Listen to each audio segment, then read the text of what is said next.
आप सभी का हार्दिक स्वागत एवं अभिनंदन। यत्रत्रातुमिदं जगज्जलजनी बंधौ समभुद्गते ध्वान्तध्वंस विधौ विधौ तविनिमन्निः शेषदोषोच्चये वर्तन्ते क्रतवः शतक्रतमुखा दिव्यन्ति देवादिवि द्राङ्नः सुप्तिमुचं व्यनक्तु सगिरं गिर्वाणवन्द्यो रविः।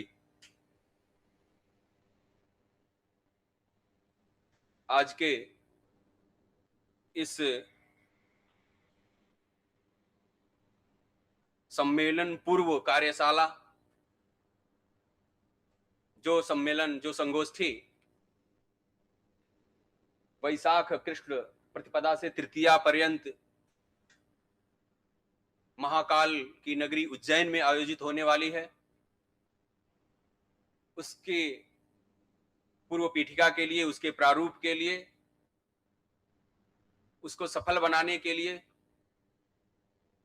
जो आयोजित की गई है, इसमें उपस्थित समस्त विद्वज्जन अतिथिगण का हार्दिक स्वागत एवं अभिनंदन है। सर्वप्रथम मैं इस कार्यक्रम के मूल में जो विद्यमान है, हम सभी के संरक्षक, राष्ट्र, भारतीय संस्कृति, सभ्यता, ज्ञान परंपरा और राष्ट्र गौरव की प्रतिष्ठा के लिए जिन्होंने अपना समग्र जीवन ही समर्पित कर दिया हो, वैसे युग पुरुष हम लोगों के बीच में विद्यमान है। जब इस संगोष्ठी के संगोष्ठी पूर्व कार्यशाला के आयोजन की जब चर्चा हुई थी, तो मैंने आपसे निवेदन किया,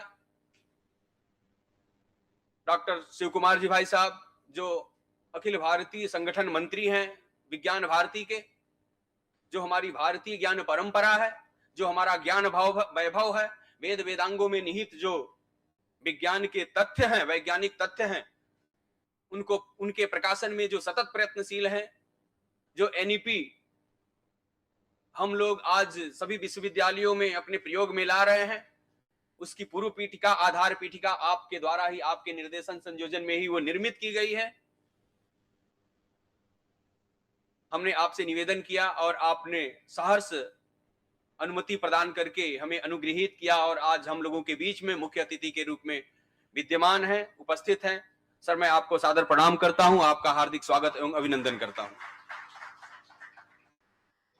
आज अपने इस सत्र में अध्यक्षद्वय हैं। अध्यक्षद्वय रखने का तात्पर्य यह है कि कुलपति जी हमारे विश्वविद्यालय की परंपरा के अनुसार जब भी किसी कार्यक्रम में होते हैं, वो अध्यक्ष होते हैं, उन्हीं की अध्यक्षता रहती है।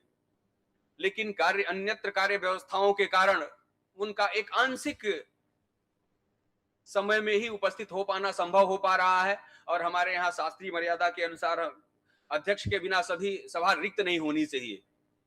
राज्य में था राज विवर्जितम च, जैसे कहा गया है कि वैसे ही राजा के बिना राज्य खाली नहीं होना चाहिए, वैसे अध्यक्ष के बिना सभा नहीं होनी चाहिए। तो इसलिए हम लोगों के सत्र के अध्यक्ष के रूप में पूज्य गुरुवर प्रोफेसर रामचंद्र पांडे गुरु जी विद्यमान है, जिनके छत्र छाया में हम लोगों ने ज्योतिष और खगोल शास्त्र का ज्ञान प्राप्त किया है। यद्यपि ये बहुत ही अस्वस्थ थे, अत्यंत अस्वस्थ थे, और ऐसी अस्वस्थता जो सभा में जाने के लिए अनर्ह बनाती है, यानी कि सबसे ज्यादा प्रभाव इनके बाणी पे, गले पर ही हो गया था। बिल्कुल ही गला अवरुद्ध हो गई थी, बिल्कुल। लेकिन महाकाल की कृपा, और हम लोगों ने जब परसों इनसे वार्ता की, इन्होंने कहा कि देखो, आने की स्थिति तो नहीं है, मैं कदाचित चल भी चलूं तो बोलने की स्थिति तो नहीं ही है, इससे ज्यादा बात भी नहीं हो पाई। लेकिन इनका दृढ़ विश्वास इतना था और अनुग्रह इतना था, इन्होंने कहा कि चलो परसों तक जरूर ठीक हो जाएंगे और हम जरूर आएंगे और हम लोगों के बीच में मार्गदर्शन के लिए उपस्थित हैं। पूज्य गुरुवर के चरणों में अपनी प्रणामांजलि समर्पित करते हुए आपका हार्दिक स्वागत एवं अभिनंदन करते हैं। योजकस तत्र दुर्लभः, किसी भी कार्य योजना में एक मुख्य व्यक्ति होता है जो कार्य योजना को मूर्त रूप देता है और समाज हित में उसे प्रकाशित करते हुए समाज को लाभान्वित करता है। वैसे हम लोगों के बीच में जो अनिल कोठारी जी हैं, जो डीजीएम हैं एमपी सीएसटी भोपाल के, आपके ही संरक्षण में, आपके ही मार्गदर्शन में, आपके ही संयोजन निर्देशन में ये जो संगोष्ठी होने जा रही है, अंतरराष्ट्रीय सम्मेलन जो होने जा रहा है 3 से 5 अप्रैल तक, वह सब कुछ आपके द्वारा ही निर्धारित है। आप इसके सूत्रधार हैं, मुख्य आधार बिंदु हैं। आप हम लोगों के बीच में इस काशी का चयन किया आपने इस वर्कशॉप के लिए, इसके लिए हम आपके आभारी हैं। हम आपका हार्दिक अभिनंदन एवं स्वागत करते हैं। हम लोगों के बीच में काशी विद्वत परिषद के महामंत्री, व्याकरण विभाग के पूर्व अध्यक्ष, व्याकरण के विश्व विस्तृत विद्वान प्रोफेसर रामनारायण द्विवेदी जी उपस्थित हैं। आप भी इस कार्यक्रम में मुख्य भागीदार हैं। आपका हार्दिक स्वागत एवं अभिनंदन है। इस सभा में उपस्थित पूर्व आरक्षाधिकारी काशी हिंदू विश्वविद्यालय एवं शारीरिक शिक्षा विभाग के वरिष्ठ आचार्य प्रोफेसर अभिमन्यु सिंह जी, ज्योतिष शास्त्र एवं कालगणना के विशिष्ट विद्वान प्रोफेसर सुभाष पांडे जी, वैदिक ज्ञान परंपरा के विशिष्ट आचार्य प्रोफेसर उपेंद्र त्रिपाठी जी, विनायक वाडेकर जी, जिनका अभी आप लोग प्रदर्शन देखेंगे, जो पुणे से पधारे हुए हैं हम लोगों के बीच में। इन्होंने एक समय सूचिका यानी कि घड़ी बनाई हुई है जो हमारी वैदिक परंपराओं का प्रवर्तन करती है, निर्दर्शन कराती है, हमें उसका ज्ञान कराती है, हमारी उस ज्ञान आभा को प्रदर्शित करती है। आप सभी का हार्दिक स्वागत एवं अभिनंदन है। हमारे ज्योतिष विभाग के आचार्य डॉक्टर सुशील कुमार गुप्ता जी, आयुर्वेद की हमारी जो आचार्य हैं गोस्वामी मैडम, आपका हार्दिक स्वागत अभिनंदन है। और हमारे महिला महाविद्यालय के संस्कृत अनुभाग की अध्यक्षा और वेद विदुषी प्रोफेसर मिताली देव जी, वरिष्ठ रसायन आयुर्वेदिक रसायनों के वरिष्ठ वैज्ञानिक अध्येता हमारे प्रोफेसर संतोष कुमार सिंह जी, हमारे कार्यकारी के सदस्य और रसायन शास्त्र के वरिष्ठ आचार्य प्रोफेसर राजकुमार मिश्र जी, आपके बगल में बैठे हुए आचार्य जी, विधि वेत्ता डॉक्टर मयंक प्रताप पाठक जी, रुचिर जी, अभियंत्रिकी के विशेषज्ञ, वेद के हमारे आचार्यगण, आधुनिक चिकित्सा शास्त्र के दक्ष विद्वान प्रोफेसर दीपक गौतम जी, और हमारे वेद के आचार्य उदय प्रताप भारती जी, खत्री जी और त्रिपाठी जी, और जिसके संयोजन में हमारे जो एक समकक्ष भागीदार हैं पूर्वी उत्तर प्रदेश विज्ञान भारती, उसके संयोजक मंत्री श्री अंकित कुमार राय जी, हमारे विश्वविद्यालय के अन्य विभागों के आचार्यगण पंकज त्रिवेदी जी, हमारे वैदिक विज्ञान केंद्र के आचार्यगण, विश्वविद्यालय के अन्य विभागों के आचार्यगण, स्वामी नारायणानंद तीर्थ संस्कृत महाविद्यालय के आचार्यगण, अन्य विद्यालयों के आचार्यगण, हमारे विभिन्न विभागों के शोधक छात्र, सर जो भी छात्र बैठे हुए हैं लगभग शोधक छात्र हैं इसमें, सभी गणित के, अभियंत्रिकी के, आयुर्वेद के, विधि के, ज्योतिष के, व्याकरण के, वेद के, सभी विषयों के इसमें शोधक छात्र आचार्यगण उपस्थित हैं। आप सभी का मैं हार्दिक स्वागत एवं अभिनंदन करता हूं। इसी के साथ हमारे बातों को समाज के सामने प्रस्तुत करने में जो महत्वपूर्ण भूमिकाओं का निर्वहन करते हैं, नहीं तो हमारी संगोष्ठी हम अब इस कमरे तक ही सीमित रह जाएगी। वैसे हमारे जो मीडिया के लोग, मीडिया बंधु हैं, जिन्होंने प्रकाशन और इलेक्ट्रॉनिक मीडिया के माध्यम से हमारी बातों का संप्रेषण कराएंगे, वैसे सभी पत्रकार बंधु, आप सभी का हार्दिक स्वागत एवं अभिनंदन है।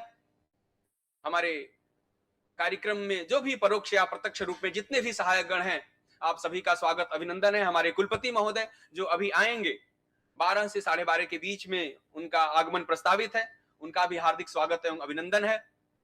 ये काल गणना, Mahakal, the master of time एक ऐसा विषय है जो आपके ज्ञान वैभव, ज्ञान परंपरा को प्रदर्शित करता है। हमारे यहाँ जो काल की अवधारणा है 2 रूपों में देखी गई है, एक कलनात्मक काल और दूसरा विनाशकृत काल, और दोनों इस सृष्टि संचालन के लिए आवश्यक है, क्योंकि सृष्टि का संहार हुए बिना सृष्टि पुनर्सृष्टि का उद्भव संभव नहीं, निरंतरता प्रभावित होगी, और काल गणना के बिना हम पुनः उस सीमा तक पहुंच नहीं पाएंगे। ये काल की जो दोनों इकाइयां हैं वो महत्वपूर्ण भूमिकाओं का निर्वहन करती हैं, और वे दोनों स्वरूप अगर हम देखेंगे तो महाकाल की जो धरती उज्जैनी है, उज्जैनी में कलनात्मक काल और संहारात्मक काल, ये जो दोनों काल के जो स्वरूप हैं उनका प्रत्यक्ष निदर्शन प्राप्त होता है, प्रत्यक्ष आधार प्राप्त होता है। महाकाल का तात्पर्य सामान्यतया लोग लोकानामंतकृत काल कालोन्य कलनात्मक साधुधा स्थूलत्वात् मूर्तश्चामूर्त उच्यते संहारक काल के रूप में ही देखते हैं। लोकानाम अंतकृत काल, जो लोक के संहार के लिए होता है, पुनः सृष्टि के निर्माण के लिए होता है, पुनः सृष्टि की सर्जना के लिए होता है। उस महाकाल के रूप में, उग्र स्वरूप में तो उज्जैनी में प्रतिष्ठित ही है महाकाल, जिनके नाम से हम लोग जानते हैं। लेकिन महाकाल का तात्पर्य काल की निरंतरता से है, जो कमलाकर भट्ट कहते हैं अनिदृशम न जगदिदम न कदापि भागबलात् प्रमाणातल्य भ्रांति त्यज मूढ़ मनीषद ध्रुवम। ये जो महाकाल है अर्थात कालों की जो पराकाष्ठा है, कालों की जो चरम गति है, जिसको हम महाकाल के रूप में देखते हैं, और उस काल का कभी विनाश नहीं होता, इसीलिए उसका नाम महाकाल है। क्यों? क्योंकि अगर सृष्टि समाप्त होने के बाद अगर काल का भी विनाश हो जाएगा तो पुनः एक कल्प के बाद सृष्टि होनी है, इसकी गणना कैसे करेंगे आप? क्योंकि हमारे पुराणों में, वेदों में वर्णित है कि एक कल्प तक सृष्टि रहती है, फिर ब्रह्मा शयन करते हैं तो एक कल्प तक सृष्टि का विनाश रहता है। अगर काल की गणना की जो इकाइयां वो नष्ट हो जाएंगी तो फिर एक कल्प के बाद सृष्टि होनी है, उस एक कल्प का निर्धारण कैसे संभव है? यानी कि जो काल की इकाइयां हैं, सृष्टि समाप्त हो जाती है लेकिन काल गणना की इकाइयां उसके बाद भी प्रवर्धमान रहती हैं, निरंतरता में बनी रहती हैं, इसीलिए उसका नाम है महाकाल। और जो उज्जैनी है, उज्जैनी एक ऐसी उत्कृष्ट भूमि है जहां पर जो काल गणना है, काल गणना का एक मुख्य घटक सौर मंडल है हमारा, और सौर मंडल के जितने भी ग्रह नक्षत्र आदि पिंड हैं उनके अपने भ्रमण पथ हैं। पृथ्वी भी परिभ्रमण करती है। हमारी वैदिक मान्यताओं के अनुसार, हमारी पौराणिक मान्यताओं के अनुसार, सरलता के अनुसार हम पृथ्वी को केंद्र मान करके सूर्य को चलाते हैं, लेकिन वैदिक अवधारणा हमारी जो है वो गणना के लिए ऐसा प्रयुक्त करती है। लेकिन पूर्ण वैदिक अवधारणा हमारी भी यही है कि सूर्य केंद्र में स्थित है और पृथ्वी परिक्रमण करती है उसका।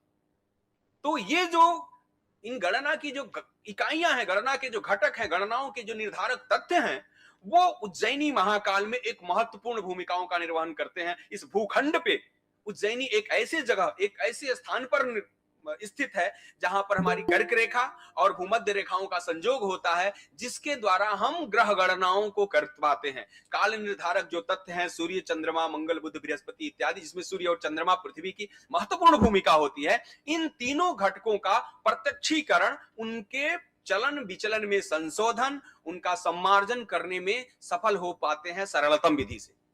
जब अगर आप इतिहास यदि आप देखेंगे 1000 वर्ष पहले का, तो जो अभी ग्रीनविच शून्य रेखांश मानते हैं, उस शून्य रेखांश हमारे उज्जैनी में हुआ करता था, और काल का निर्धारण, पूरे विश्व व्यवस्था का संचालन, काल का संचालन उज्जैनी से हुआ करता था।